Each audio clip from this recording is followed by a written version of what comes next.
brother, I mean, you've been right up in the mix. You've been in the industry as an active participant. Okay, world tours, a million hours a day in the studio, the whole nine.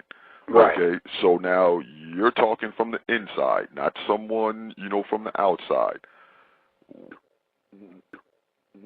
So in his book, from the book Behold the Pale Horse, written by William Cooper, a former naval intelligence officer, in regards to a document concerning the American public, it states, diversion is the primary strategy. The simplest method for securing silent weapons and gaining it is to keep the public undisciplined and ignorant of basic system principles while keeping them confused. And this is what these reality shows are doing. Confused about gender, confused about political, confused about your role. You understand what I'm saying? Confused about religion, confused about politics. It says keep them confused, disorganized, and distracted with matters of no real importance. Whereas the media, MEDIA, which stands for Multi-Ethnic Destruction in America, or Maniac European Devils in Action, keeps the adult population's attention diverted from real social issues and captivated by matters of no real importance. It goes on to say, the schools are keep the young public ignorant of real mathematics, real economics, real law, and real history. Entertainment is kept below the 6th grade level. When you start hearing songs like Laffy Taffy, and these kind of songs would hit your lower chakras and vibrate that negative energy, activating your pituitary gland, releasing those hormones. Now you got grown-ass men making songs for 12 and 13-year-olds. Teach, brother. I.e. Jay-Z. You understand what I'm saying? So the public is kept busy working, and the result is no time to think.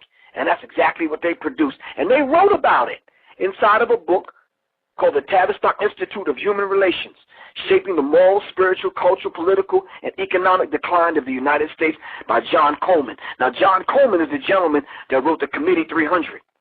And the Committee 300 is that organ that decide what the trends are going to be in the black community. So when you start seeing people wearing mohawks and tight pants and wearing 2 earrings and acting like women, that was manufactured and put among us. Teach, brother. Teach, brother. You understand what I'm saying? So we have to understand that. How they did it, they said they devised a system. And the aim of the 12 tonal system that they devised jointly by British intelligence operatives from Tavistock University or Tavistock Institute in England. They put these 12 tones among us, all right, and created this thing, punk rock and this other uncontrollable music. Look up Operation Paperclip and it'll tell you all about it. But Adorno was a system of music that could program the mass music culture capable of eroding the morals of its listeners until they declined to a point where they will totally be degraded by it. And that's what's going on today. The music is bringing us down to an animalistic level, to the point where we don't even care about the art form. We just want a paycheck. Yes, sir. So now it's cool for a Jim Jones to come out talking about nah, nah, nah, nah, nah, and grown folks go for it. You understand what I'm saying? It's cool for these cats to come out with songs talking about I'm stupid, you stupid, we stupid. Why does that appeal to grown men and grown women? Joe Bacan put out a DVD called The Corporation. He said children as tomorrow's consumers represent a huge market today and therefore a fair game. You understand what I'm saying? So they are attacking the children using tones and frequencies. And parents want to see their children happy. We go out and use our credit cards and our hard-earned dollars to make sure our children are happy. So we get the sneakers and the new video games and the new songs that come out and this kind of thing. Thinking that we're making our children happy, we're feeding our children's minds and souls to the wolves. Now, I'm not particularly cool with some of these brothers' lifestyle, but nonetheless, they're my brothers. You understand what I'm saying? Yes, sir. We have to look at Damon Dash. We have to look at Suge Knight. We have to look at Irv Gotti. And we have to look at Jay Prince. These 4 gentlemen that got together and was going to put up $30 million apiece to get in and create their own distribution company to distribute black music. These people got together and said, we'll never let it happen. It'll happen over our dead bodies. All in 1 week, I'm telling you the short version of the story. All in 1 week, they raided the offices of these 4 brothers. I'm going to say them again. Damon Dash, Suge Knight, Irv Gotti, and Jay Prince out of Texas. The FBI raided their offices and confiscated their records and started piecing together cases against these brothers. And Suge Knight, you already know his story. Yeah. You understand? Went through some court cases, ends up having a white Jewish woman, the owner now of everything that Death Row had put out. And I think she bought it for $22 million. No, $25 million.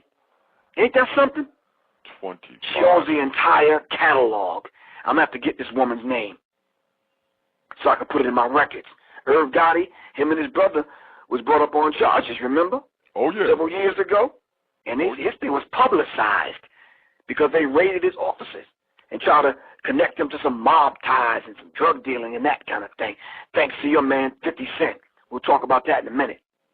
And then Rap-A-Lot's owner, Jay Prince, who they connected to embezzling money and fraud and laundering money, this kind of thing. But Jay-Z was privy to this information, and Jay-Z was one of the ones that took it back to them. So what did they do? They bought Jay-Z off, to tell the short version of the story. And each one of these individuals had to make a blood sacrifice. So let's take a closer look at this. Who did Damon Dash sacrifice? He sacrificed his fiancée. Who was he engaged to at the time? Aaliyah, who died in a plane crash. Who did Suge Knight sacrifice? Tupac. Who Irv Gotti was supposed to sacrifice, but it didn't happen? Ashanti. She broke away from the camp, and now she's doing well. But that was his blood sacrifice. Are you following me? Yes, sir. Teach. So Rap-A-Lot's Jay Prince was heard through the African grapevine that he had inked a deal with the brother Pimp C. And if you can remember, Pimp C went live before he died. And he started blasting people, calling people homosexuals and this kind of thing. And he was calling people out. Shortly after that, they found him dead in a hotel. Overdose.